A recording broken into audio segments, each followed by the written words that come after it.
నేనేం చేయను నిజంగా నాకు తెలియదు. లండన్ స్కూల్ ఆఫ్ ఎకనామిక్స్లో పోస్ట్ గ్రాడ్యుయేషన్ చేశాడు అనుకున్నాను, కానీ అక్కడ డాక్టరేట్ చేసి వచ్చాడంటే ఈ మధ్యనే ప్రజలకు కూడా తెలుస్తుంది. ఇది మామూలు లెవెల్ ఆఫ్ నాలెడ్జ్ కాదు. దేంట్లోకైనా వెళ్తే పూర్తిగా రంధ్రాన్వేషణలో ఆ రంధ్రం ఒక పెద్ద దాన్ని ఏమంటారు, ఈ తవ్వుతూ ఉంటారు సొరంగం. ఇది రంధ్రాన్వేషణ కాదు, సొరంగాన్వేషణ చేశాడు. చేసి ఈవీఎంలు ఇది ఎవరికి తెలియని వాడికి కూడా అందులో ఫ్రాడ్ ఎలా జరగచ్చో చెప్తున్నాడు. కానీ అలా జరిగిందని జనం నమ్ముతున్నారు. ఎంతమంది వింటున్నారో నాకు తెలియదు, కానీ ఎందుకంటే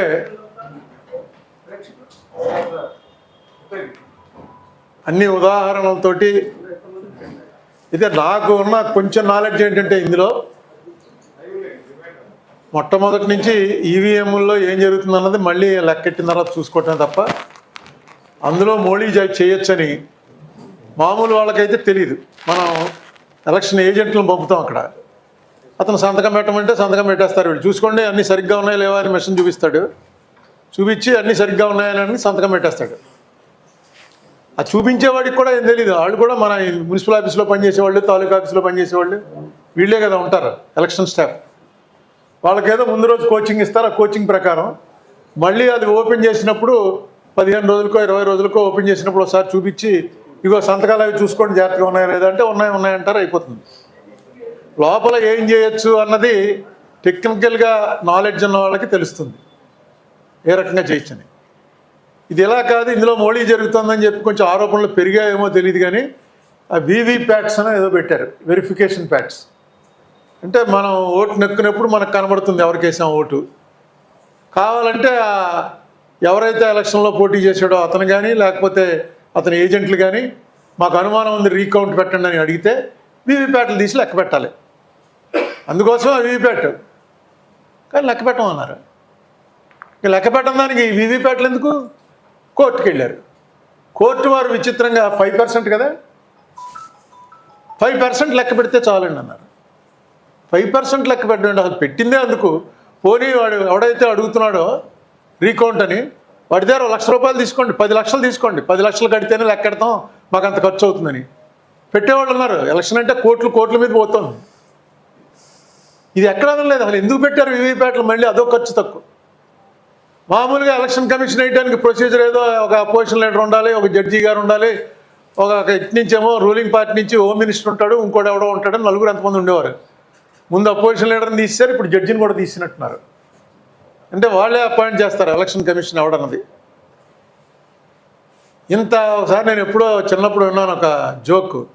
రష్యాలో ఎలక్షన్స్ జరిగితే ఓటు వేయడానికి వెళ్ళేటప్పుడు వెళ్తే ఒకడు ఓటు ఇస్తున్నాడు, వీడు పట్టుకెళ్ళి అక్కడ డబ్బాలో వేయాలి అంతే. వీడి పని అది ఏంటో కూడా ఓపెన్ చేయడానికి లేదు. ఒకడెవడో నాలాంటి వాడు నెమ్మదిగా ఓపెన్ చేయబోతే వెనక నుంచి మిలిటరీ వాడు గన్ పెట్టి ఏయ్ క్లోజ్ ఇట్ సీక్రెట్ బ్యాలెట్ అన్నట్టు. మనం ఏమన్నా టేపు కానీ వెళ్తున్నామా అనుమానం వచ్చింది. ఎందుకంటే ఎందుకు ఈ గొడవ అంతా మాకు చిన్నప్పటి నుంచి రాజకీయాల్లో తిరిగిన వాళ్ళం మాకు బాగా ఏంటంటే అసలు ఎలక్షన్ అయిన మరునాడు నుంచి మళ్ళీ ఏదో ఒక ఎలక్షన్ వచ్చే వరకు ఇదే గొడవ. మన వార్డులో ఎందుకు ఎంత తక్కువ వచ్చాయి, ఎవడోడు వేసి ఉంటాడు. అదిగో మాస్టర్ గోపాలరావు గారు ఆ రోజున ఎవరితోటో అంటున్నారట ఓడిపోతుంది కాంగ్రెస్ పార్టీ అని. అనగానే గోపాలరావు ఎలా ఎగనిస్ట్ అయిపోయాడు. ఆయనకి ఎందుకు కోపం వచ్చింది అంటే మా మాస్టర్ గోపాలరావు వచ్చారులేండి అందుకని చెప్తున్నాను. ఇలాగా ఇదే పని మాకు రాజకీయ పిచ్చెక్కిపోయిన వాళ్ళకి. నాకు ఇప్పుడు అనిపిస్తుంది ఇప్పుడు ఇంకా పిచ్చ కూడా ఎక్కదా, ఆఖరిని ఏమవుతుందో ఎవరికి తెలియదు. ఓటింగ్ సంగతి ఒకటి మర్చిపోయి రాజకీయం చేసుకోండి అంటున్నారు. ఓటింగ్లో ఏం జరుగుతుంది అన్నది మీకు అనవసరం, మిగతా రాజకీయం మీరు చేసుకోండి. ఆ టైంకి డిసైడ్ అవుతుంది బ్యాలెట్లో ఎలా చేయాలి ఏంటని. ఇది ఎక్కడికి పోతుందో తెలియనటువంటి పరిస్థితి. ఒక రకంగా ప్రజాస్వామ్యం అనేది క్లోజ్ అవుతుందేమో అన్న భయం కూడా వస్తే తప్పేం లేదు. ఇంకొకటి మొన్న పరకాల ప్రభాకర్ అడుగుతుంటే చూశాను, సీసీ కెమెరాలను పెట్టారు పోలింగ్ బూత్ బయట. అంటే క్యూలో ఉన్నటువంటి జనం అది పూర్తిగా క్లోజ్ అయ్యే వరకు ఆ సీసీ కెమెరాలు రన్ అవుతాయి. మనందరికీ తెలుసుగా సీసీ కెమెరాలు. పోలింగ్ బూత్ల దగ్గర సీసీ కెమెరాలు పెట్టారు. రాత్రి 8 దాటిన తర్వాత 12 గంటల లోపు 40% పోలింగ్ అయిపోయింది. 8కేమో మీకు మొత్తం అక్కడ బూత్లో 1000 ఓట్లు ఉంటే రాత్రి 8 అయ్యేటప్పటికి 300 ఓట్లు పడ్డాయి. 8 నుంచి 12 మధ్యలో ఇంకొక 400 ఓట్లు పడ్డాయి అని వాళ్ళు లెక్కిచ్చారు. లెక్కిస్తే సీసీ కెమెరాలు చూపించండి, ఆ టైంకి ఏం జనం లేరు ఇక్కడంటే, సీసీ కెమెరాలు మేము చూసుకోవడానికి కానీ మీకు చూపించడానికి కాదు. సీసీ కెమెరాలు చూపించడం అనేది ఎక్కడా వినలేదు నేను. ఏ అఫెన్స్ జరిగినా ఇప్పుడు ఇమ్మీడియట్గా దానికి ఎవిడెన్స్ సీసీ కెమెరాలోనే చూస్తున్నారు. సీసీ కెమెరాలు చూపించట్లేదండి. ఎక్కడైనా ఓటర్లో చూపించారా? ఆయన చెప్తాడు అనుకోండి మళ్ళీ, నేను ఆయన చూసిందే, ఆయన చూపెట్టిందే నేను చూసి, ఇంకా సీసీ కెమెరాలు ఎందుకు అసలు గోల్డ్ అంత డబ్బు ఖర్చు పెట్టి తీసుకొచ్చి పెట్టి అక్కడ ఆ టైంకి క్యూలు ఉన్నాయని చూపిస్తే మనకు కూడా సాటిస్ఫాక్షన్ అవుతుందిగా. ఇదిగో బిట్వీన్ 8 and 12 విజయవాడలో పలానా బూత్ దగ్గర ఇది పరకాల ప్రభాకర్ అనే ఆయన మమ్మల్ని క్వశ్చన్ చేశాడు, విజయవాడలో ఎవరు లేరని. ఇదిగో అని వాళ్ళే సుమోటో చూపించాలి. చూపించి ప్రజల్లో ఉన్నటువంటి ఏమైనా అనుమానాలు ఉంటే అనుమానాలు పోగొట్టాలి. అదేం చూపించట్లేదు. ఇది రష్యా వైపు పోతుందేమో అన్నటువంటి, అంటే రష్యాలో అది నిజంగా జరిగిందో లేదో నాకు తెలియదు. జోక్ మాత్రం కరెక్ట్గా రష్యాలో కమ్యూనిస్ట్ పాలన కాబట్టి జోక్కి అప్రాప్రియేట్గా ఉందని అనిపించి చెప్పాను. అంతకన్నా దారుణం ఇది. ఎందుకంటే still we call ourselves as a democratic country. మనందరం సిటిజన్స్ అని మొన్నటిదాకా అనుకునే వాళ్ళం, ఇప్పుడు అది లేదని చెప్పి మొన్నే తేలింది. ఎందుకంటే మన దగ్గర ఉన్న ఏ డాక్యుమెంట్ కూడా సిటిజన్షిప్ కన్ఫర్మ్ చేయడానికి సరిపోవట. బహుశా ప్రపంచంలో ఇది ఇండియాలోనే ఉంటుందేమో, నువ్వే చెప్పాలి. నేను మనందరం కూడా దీంట్లోనే అసలు కాన్స్టిట్యూషన్ ముందు రాసుకున్నటువంటి దాంట్లోనే we the people of India అని రాసుకుని ఫర్ ద సాటిస్ఫాక్షన్ కింద వస్తుంది సిటిజన్ అని. సిటిజన్ల కోసం అన్ని రకాల కార్యక్రమాలు చేయటం కోసం ఈ కాన్స్టిట్యూషన్ తయారు చేసి మనకు మనమే ప్రజెంట్ చేసుకుంటున్నాం అని. సిటిజన్ అనేది ఇప్పుడు లేదని చెప్పి మొన్నే తెలిసింది. కోర్టు కూడా ఒప్పుకుంది. అది ఎవరో కోర్టులో ఒప్పుకున్న జడ్జి గారు కూడా అది సిటిజన్ అని చెప్పుకోవడానికి ఏ డాక్యుమెంట్ ఉండాలో చెప్పలేకపోతే, ఆధార్ కార్డు పనిచేయదుట, డ్రైవింగ్ లైసెన్స్ పనిచేయదు, పాన్ కార్డు పనిచేయదు. సర్కమస్టెన్సెస్ బట్టి ఆ టైంకి డిసైడ్ చేస్తారట. అంటే నువ్వు సిటిజన్వా కాదా అనేటువంటి అనుమానం వచ్చినప్పుడు మనం కోర్టుకు వెళ్తే అప్పుడు డిసైడ్ చేస్తారు. అప్పుడు దాకా మనం అందరం సిటిజన్ అనుకుంటే సిటిజన్, కాదనుకుంటే కాదు. ఇది ఇంతకాలం బయటికి రాలేదు. ఇప్పుడు ఎందుకు బయటకు వస్తుందంటే సిటిజన్లు కాదని చెప్పి చాలామందిని బయటికి గంటేస్తున్నారు. ఏ ప్రాతిపదిక మీద గంటేస్తున్నారా అని అనుమానం వచ్చినప్పుడు అసలు ఎవడ సిటిజన్ ఎవరికి తెలియదు. మొన్న ఎవరో సోషల్ మీడియాలో ఒక జోక్ పెట్టాడు, ఒక కుక్క ఒకటి పరిగెత్తుకుంటూ వెళ్ళిపోతుంట అడవిలో. వెళ్ళిపోతుంటే ఎవరో ఆపి ఏంటి అలా పరిగెడుతున్నాడు అన్న. అంటే మొత్తం రాజుగారు చెప్పారు, అడవిలో ఉన్న గేదెలన్నింటినీ కూడా వెంటనే తీసుకొచ్చి రాజాస్థానం ముందు పెట్టమన్నారు అందుట. ఎవరు గేదెలు పెట్టమంటే నువ్వెందుకు పరిగెడుతున్నావు అన్నాను. నన్ను తీసుకెళ్ళి అక్కడ పెట్టిన తర్వాత నేను గేదెని ప్రూవ్ చేసుకుంటే వదులుతారు, లేకపోతే వదలరు. నీకేం తెలుసు ఇక్కడ రూలు, నువ్వు పరిగెత్తి నిన్ను పట్టుకుపోతారన్నాడు.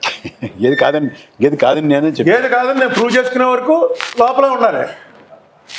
గేదెలు పట్టుకోమన్నాడు ఆయన, అన్నీ పట్టుకుపోతారు వీళ్ళు. ఇప్పుడు అదే జరుగుతుంది. వాడెవడో బంగ్లాదేశ్ నుంచి వస్తున్నాడు, వీడెవడో పాకిస్తాన్ నుంచి వస్తున్నాడు, వాళ్ళ సిటిజన్షిప్. మనం ఏమనుకుంటాం అంటే ఈ ఆధార్ కార్డు ఉంటే ఇది సిటిజన్షిప్ ఏమో అనుకుంటాం, ఓటర్ కార్డు ఉంటే సిటిజన్షిప్ ఏమో అనుకుంటాం, పాన్ కార్డు ఉంటే ఇన్కమ్ ట్యాక్స్ కడుతున్నాం కాబట్టి ఇదేదో కొంచెం పెద్ద సిటిజన్ ఏమో అనుకుంటాం. ఇవేవీ కాదుటండి. ఎవరు చెప్తే నేను సిటిజన్ అవుతాను అంటే అది కూడా వాళ్ళు ఎవరు చెప్పట్లే. అప్పుడు ఉన్నటువంటి పరిస్థితులను బట్టి, ఆ సర్కమ్స్టెన్సెస్ని బట్టి నువ్వు సిటిజన్ అనేది తేలడానికి చాలా ఉన్నాయి తప్ప there is no such card to prove that you are a citizen. ఆలోచన చేయవలసినటువంటి టైం అయితే వచ్చింది. కొంచెం పెద్దవాళ్ళు ఓన్లీ ఇదేదో కేవలం రాజకీయ నాయకులకు సంబంధించింది అని అనుకుంటే చాలా పొరపాటు. ఇది రాజకీయ నాయకులకు కానీ రాజకీయ పార్టీలకు కానీ సంబంధించింది కాదు. ఇది ఎటు పోతున్నామో తెలియకుండా తీసుకెళ్తున్నటువంటిది. దీనికి నేను అడిగితే మళ్ళీ తప్పుపడతారేమో కానీ మొట్టమొదట దీన్ని టేకప్ చేయవలసింది ఎవరంటే చంద్రబాబు నాయుడు గారు. ఎందుకంటే ఫస్ట్ టేకప్ చేసింది ఆయనే. 2004 ఎలక్షన్లు అయిన తర్వాత ఈవీఎంల్లో తప్పులు జరగడానికి అవకాశం ఉందని ఫస్ట్ ఆయనకి సంబంధించినటువంటి ఆయన కూడా మీట్ అయ్యాను నేను. ఆయన పేరు హరిప్రసాద్ అనే ఆయన మీద పోలీస్ కేసు పెట్టి ఆయన ఈవీఎం పట్టుకొచ్చాడు ఒకటి చూపించడానికి. ఈ ఈవీఎం ఎక్కడి నుంచి దొంగతనం చేశావని ఆయన ఎక్కడో కోర్టు అరెస్ట్ చేసి ఈ వాజ్ ఇన్ రిమాండ్. తర్వాత నేను కలిసినప్పుడు ఆయన చెప్పాడు కొంచెం వివరాలు. అయితే నాకు టెక్నికల్గా అంత అర్థం చేసుకోగల కెపాసిటీ లేదు. బట్ డెఫినెట్గా నెగ్గినవాడికి ఓడినవాడికి అని కాదు ఇది. చంద్రబాబు నాయుడు గారు ఇప్పుడున్న స్టేటస్లో ఆయన మీద ఆధారపడి గవర్నమెంట్ నడుస్తున్నటువంటి సమయంలో అసలు ఈ ఈవీఎంలు అనే దాంట్లో కరెక్ట్ జరుగుతుందా తేడా జరుగుతుందా? ఇక్కడ తేడా జరిగింది కాబట్టి చంద్రబాబు నాయుడు గారు అధికారంలోకి వచ్చాడు అని ఎవరు అంటలే. కానీ తేడా జరగడానికి అవకాశం ఉన్నప్పుడు ఇంతకుముందు ఏదైతే 2004లో ఉందో అదే రన్ అవుతుంది కదా. అప్పుడు ఇంకా కొంచెం ట్రాన్స్పరెన్సీ ఉంది. ఎలక్షన్ కమిషన్ అన్నవాడిని on par with president of India, judge, chief justice of Supreme Court ఆ లెవెల్లో ఉండేది. ఇప్పుడు డైరెక్ట్గా is a servant of government అయిపోయింది ఎలక్షన్ కమిషన్. సో డెఫినెట్గా చంద్రబాబు నాయుడు గారి లెవెల్ మనిషే దీన్ని రైట్ చేస్తే ఇది ఈవేళ నేను మొదలెట్టింది కదా, ఇది నాదే, పేటెంట్ నాదే, నేనే ఫస్ట్ ఇది క్లెయిమ్ చేసిన వాడిని అని అడగచ్చు. ఇప్పుడు ఎవరన్నా తెలుగుదేశం వారు కనుక ఇది చూసుంటే, ఈ టీవీ ఇక్కడ ఎవరు ఉండుండ్రో, ఇది చూసుంటే ఒకసారి చెప్పండి మీ పార్టీలో కూడా చేస్తే కరెక్ట్ అని. లేకపోతే నెక్స్ట్ టైంకి మీ మీద ప్రయోగించవచ్చు. ఎవరి మీద వాళ్ళు ఇక వాళ్ళకి తెలిసిపోయిన తర్వాత, పట్టు తెలిసిపోయిన తర్వాత ఎవరి మీదైనా ప్రయోగించాలి. మీ మీద కోపం వస్తే మీ మీద, వాళ్ళ మీద కోపం వస్తే వాళ్ళ మీద ప్రయోగిస్తారు. మొన్న ఒక ఆయన కలిశాడు నాకు, ఇక నరేంద్ర తీసుకొచ్చాడు, వంగవీటి నరేంద్ర తీసుకొచ్చాడు. ఆయన దారుణం ఏంటంటే ఆయనకి ఇది తెలిస్తే ఏం తెలుసో నాకు చెప్పలేదు, ఎందుకంటే నాకు అర్థం అవుతాయి అని చెప్పాను. ఆయన మమతా బెనర్జీ ఓడిపోతుంది అని ఇంకా పోలింగ్ కూడా అవ్వలేదు, ఎస్ఎంఎస్ పంపాడు. ఎస్ఎంఎస్ కాదు, వాట్సాప్ మెసేజ్. స్టాలిన్ ఓడిపోతున్నాడు, పోలింగ్ కూడా అవ్వకుండా పంపించాడు. తమిళనాడులో స్టాలిన్ రాడు, అక్కడ మమతా బెనర్జీ నెగ్గదు. ఇవన్నీ ఎప్పుడు పోలింగే తీసి చూపించాడు, నాకు పంపలేదు, తీసి చూపించాడు ఆయన ఫోన్లో. ఎప్పుడు ఆ డేట్ చూసుకో, ఏ రోజున పంపాను నేను, ఆ డేట్లోనే నాకు తెలుసు. ఎందుకంటే ఇందులో ఈ ఆపరేషన్ చేస్తున్న వాళ్ళతోటి నాకు కొంచెం సంబంధాలు, ఫ్రెండ్షిప్లు ఉన్నాయి. వాళ్ళు ఏ స్టేట్లో ఎలా చేస్తున్నారో ఏంటో నాకు తెలుసు అని చెప్పాడు. చెప్తే ఎలా చేస్తున్నారా బాబు అంటే, అది నువ్వు కాదులే, నేను మళ్ళీ ఎవరన్నా కొంచెం టెక్నికల్ నాలెడ్జ్ ఉన్న వాళ్ళని తీసుకొస్తే మళ్ళీ నెక్స్ట్ కలిసినప్పుడు చెప్తాను. అతను అవన్నీ చూపించి చెప్తుంటే చాలా ఆశ్చర్యం వేసింది. మమతా బెనర్జీ 5,000 ఓట్లు తేడాతో ఓడిపోతే ఆవిడ కాన్స్టిట్యున్సీలో 15,000 ఓట్లు తీసేశారు. 50,000 50,000, 15 కాదు. సర్లో స్టాలిన్ 1,00,000 ఓట్లు తీశారు. 1,00,000 ఓట్లు తీసేట స్టాలిన్ కాన్స్టిట్యున్సీలో. ఓడిపోకేమవుతుంది? ఇప్పుడు లాస్ట్ టైం అతను నెగ్గినప్పుడు చూసుకుంటే బూత్ వైజ్ తెలిసిపోతుంది ఏ బూత్లో మెజారిటీ వచ్చిందో. ఆ బూత్లో తీసేయండి రా ఓట్లు అంటే తీసేస్తారు.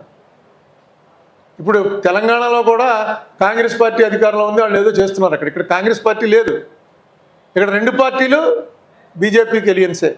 ఒకళ్ళు డైరెక్ట్ ఎలియన్స్, ఒకళ్ళు ఇండైరెక్ట్ ఎలియన్స్. అందుకే ఇక్కడ ఎవడో పట్టించుకోవట్లేదు అసలు. ఎవడోట్లు తీసేస్తున్నారో జాగ్రత్త చూసుకోండి. చాలామంది ఓట్లు ఉండవు ఎలక్షన్ టైంకి, ఎవరిని తిట్టడానికి కూడా ఉండదు. ఎందుకంటే తిడితే ఇప్పుడు తీసుకెళ్ళి లోపలేస్తున్నారు. కొడితే ఏమన్నారు కానీ తిడితే మాత్రం తీసుకెళ్ళి లోపలేస్తున్నారు. రేపు ఎలక్షన్ టైంలో ఎవరిని తిట్టడానికి లేదు, తిడితే తిట్టేయడం లోపలేస్తారు. ఈ పరిస్థితిని ప్రివెంట్ చేయడానికి ఒకటే ఏంటంటే జనాల్లో ఒక అవేర్నెస్ వచ్చింది.